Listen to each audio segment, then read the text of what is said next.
నమస్కారం అండి. నేను పెసరపప్పు చేస్తున్నా. స్టవ్ వెలిగించుకొని ఈ దీంట్లో పప్పును వేపుదాం. ఇది ఏంటంటే కొద్దిగా బంకలాగా ఉంటుంది కదా,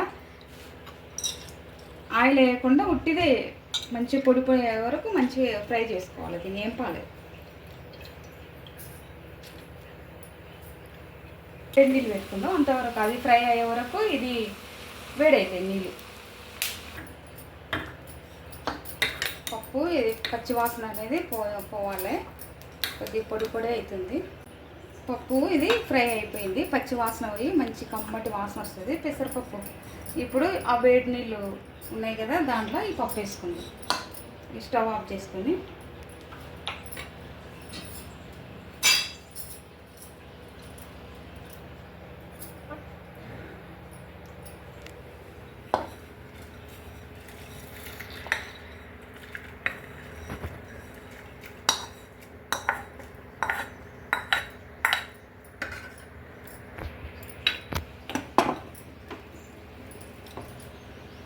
దీంట్లో ఇప్పుడే వేసుకోవాలి. పప్పు వేసుకున్నాం కదా, పప్పు వేసుకున్న వెంబడే వెల్లుల్లి కొన్ని, జీలకర్ర హాఫ్ టీ స్పూను, నేను పప్పు ఎక్కువ వేయలేదు కదా, ఒక ఉల్లిగడ్డ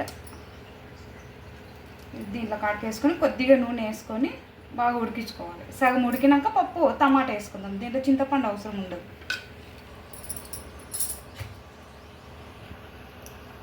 ఆయిల్ వేసుకుందాం. ఇంకా తర్వాత పసుపు. పప్పు సగం పప్పు ఉడికింది. పెసరపప్పు కదా, తొందరగా ఉడుకుతుంది. ఇప్పుడు టమాటా వేసుకుందాం. టమాటా ఎక్కువ వేసుకుంటే మంచిగా ఉంటుంది. చింతపండు అస్సలు అవసరమే లేదు. ఇది బాగా ఉడికిన తర్వాత టమాటా కారం వేసుకుందాం. పప్పు బాగా టమాటా అవి ఉడికినాయి. ఇప్పుడు కారం వేసుకుందాం.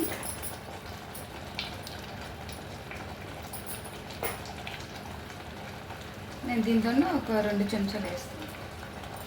ఇది పచ్చివాసన అనేది కారంది పోవాలంతవరకు ఉడికించుకొని ఇంకా మెదుపుకొని, ఇంకా మామూలుగా మెదిపే అవసరం కూడా ఉండదు, మన ఇష్టం.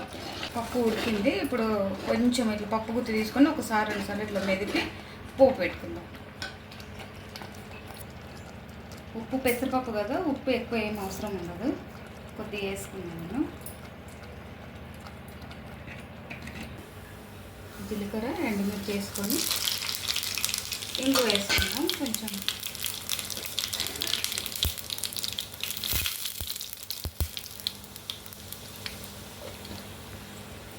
స్టవ్ ఆఫ్ చేసి